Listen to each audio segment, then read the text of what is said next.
ഇന്ന് ഒരുപാട് ആളുകളിൽ കാണപ്പെടുന്ന ഒരു അസുഖമാണ് ഫിഷർ അഥവാ മലദ്വാരത്തിലുണ്ടാകുന്ന മുറിവ്. പണ്ടൊക്കെ വിരലിലെണ്ണാവുന്ന ആളുകളിൽ മാത്രം കണ്ടിരുന്ന ഈ കണ്ടീഷൻസ് ഇപ്പോൾ സാധാരണയായിട്ട് കാണപ്പെടുന്നു. പലപ്പോഴും ആളുകൾക്ക് ഫിഷർ എന്താണ്, അതുപോലെ പൈൽസ് എന്താണ് എന്ന് തമ്മിൽ കൺഫ്യൂഷൻ വരാറുണ്ട്. കാരണം രണ്ടിലും സമാനമായിട്ടുള്ള ലക്ഷണങ്ങൾ ഉള്ളതുകൊണ്ട് തന്നെയാണ്. എന്താണ് ഫിഷർ? ഇത് പൈൽസിൽ നിന്ന് നമുക്ക് എങ്ങനെ വേർതിരിച്ചറിയാം? എന്തൊക്കെയാണ് ഇതിൻ്റെ ലക്ഷണങ്ങൾ? എങ്ങനെയൊക്കെ നമുക്ക് മാനേജ് ചെയ്യാം എന്നുള്ളതൊക്കെയാണ് ഞാൻ വീഡിയോയിൽ ഉൾപ്പെടുത്തിയിട്ടുള്ളത്.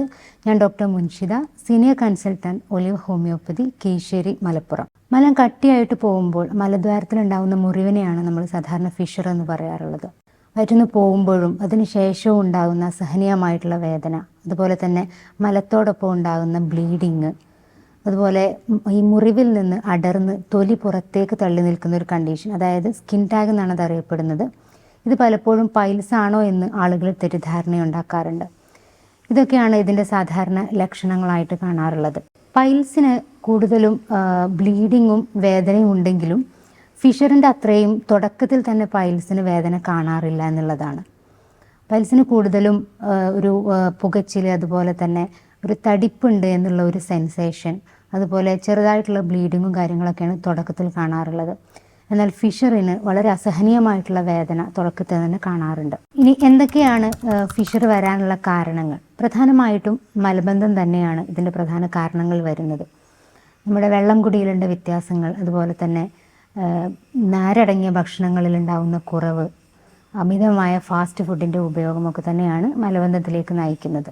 അതുപോലെ തൈറോയിഡ് ഡിസീസസ് ഉള്ളവർ, അതായത് ഹൈപ്പോതൈറോയിഡിസം, തൈറോയിഡ് ഹോർമോൺസ് നമ്മുടെ ശരീരത്തിൽ കുറവുണ്ടാകുന്ന അവസ്ഥയാണ് ഹൈപ്പോതൈറോയിഡിസം.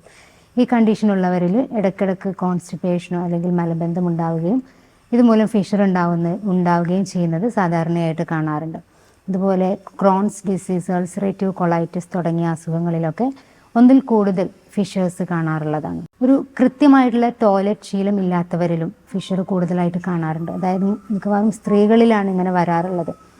കൂടുതലും വയറ്റിന്ന് പോകാനുള്ള ഒരു സെൻസേഷൻ തിരക്ക് കാരണം മാറ്റിവെച്ച് പിന്നീട് എപ്പോഴെങ്കിലും ഒക്കെ മലവിസർജനത്തിന് ശ്രമിക്കുമ്പോൾ മലം കട്ടിയാവുകയും ഇതുപോലെ ഫിഷേഴ്സ് ഉണ്ടാവുകയും ചെയ്യാറുണ്ട്. ഇനി ഇതിൻ്റെ മാനേജ്മെൻറ്റിലേക്ക് വരുമ്പോൾ നമ്മളൊരു ചിട്ടയോട് കൂടിയ ഭക്ഷണക്രമം ഉണ്ടാക്കിയെടുക്കുക എന്നുള്ളതാണ് ഇതിൽ പ്രധാനമായിട്ടുള്ളത്. അതായത് ഞാനൊരു ഭക്ഷണ രീതി എക്സ്പ്ലെയിൻ ചെയ്യാം. നമ്മൾ രാത്രി കിടക്കുന്നതിന് മുന്നേ ആയിട്ട് ഒരു ഗ്ലാസ് വെള്ളത്തിൽ 2 സ്പൂൺ ഉലുവ പൊടിച്ചത് കലക്കിയിട്ട് അത് കുടിക്കുക. അത് മലബന്ധത്തിൻ്റെ ബുദ്ധിമുട്ട് മാറാൻ വളരെയധികം നല്ലതാണ്.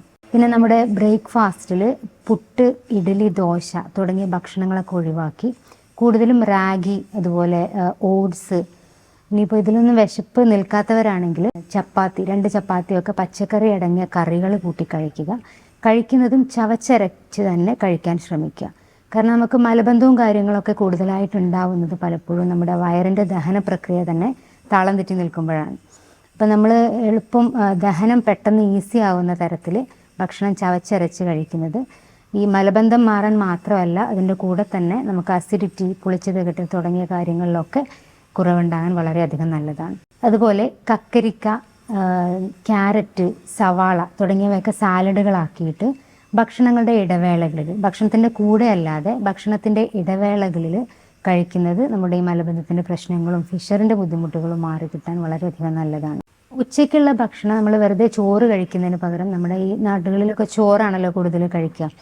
അപ്പോൾ ഈ അരിഭക്ഷണം ഒന്ന് കുറച്ചിട്ട് കൂടുതലും പച്ചക്കറികൾ കൂടുതലായിട്ട് കഴിക്കുക എന്നുള്ളതാണ്. അപ്പോൾ അതിൽ ഒരു ഹോം റെമഡി പോലെ കഴിക്കാനുള്ളത്, നമുക്ക് 8 ചെറിയുള്ളി, അതുപോലെ ഒരു ചെറിയ സവാള, ഇത് ചെറുതായി അരിഞ്ഞ് 1 സ്പൂൺ എണ്ണയിൽ നന്നായി വഴറ്റി, എണ്ണ അല്ലെങ്കിൽ നെയ്യാണ് ഏറ്റവും നല്ലത്, നെയ്യിൽ നന്നായി വഴറ്റി ഇതിലേക്ക് 1-2 പിടി ചോറിട്ടിട്ട് ഇത് കഴിക്കുന്നത് ഈ മലബന്ധം മാറാനും അതുപോലെ ബാക്കി ബുദ്ധിമുട്ടുകൾ കുറയാനും വളരെയധികം നല്ലതായിട്ട് കാണാറുണ്ട്.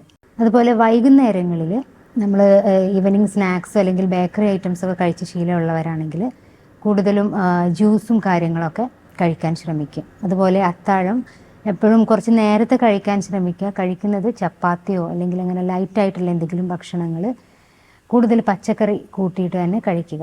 അതുപോലെ തന്നെ ശ്രദ്ധിക്കേണ്ട ഒരു കാര്യമാണ് വെള്ളം കുടിക്കുന്നത്. അത് ഭക്ഷണത്തിന് 1 മണിക്കൂർ മുന്നെയോ അല്ലെങ്കിൽ 1 മണിക്കൂർ ശേഷമോ കുടിക്കാൻ ശ്രമിക്കുക. ഇങ്ങനെ നമ്മൾ വെള്ളം കുടിക്കുന്നത് നമ്മുടെ ആസിഡിറ്റി, അതുപോലെ പുളിച്ച തികട്ടൽ തുടങ്ങിയ ബുദ്ധിമുട്ടുകളൊക്കെ മാറാനും വളരെയധികം നല്ലതാണ്. ഇനി ഇതിൻ്റെ ചികിത്സയിലേക്ക് വരുമ്പോൾ ഹോമിയോപ്പതിയിൽ ഒരുപാട് മെഡിസിൻസ് അവൈലബിൾ ആണ്. അപ്പോൾ ഈ ഫിഷറിൻ്റെ ബുദ്ധിമുട്ടുള്ളവർക്ക് പലപ്പോഴും മുറിവ് ഉണങ്ങാനും അതുപോലെ മലബന്ധം ഒഴിവാക്കാനും ഒക്കെ ആയിട്ട് മെഡിസിൻസ് സാധാരണ കൊടുക്കുന്നത് പലപ്പോഴും ആളുകളുടെ ശരീരഘടനയും അതുപോലെ അവരുടെ ക്യാരക്ടറും ഒക്കെ നോക്കിയിട്ടായിരിക്കും.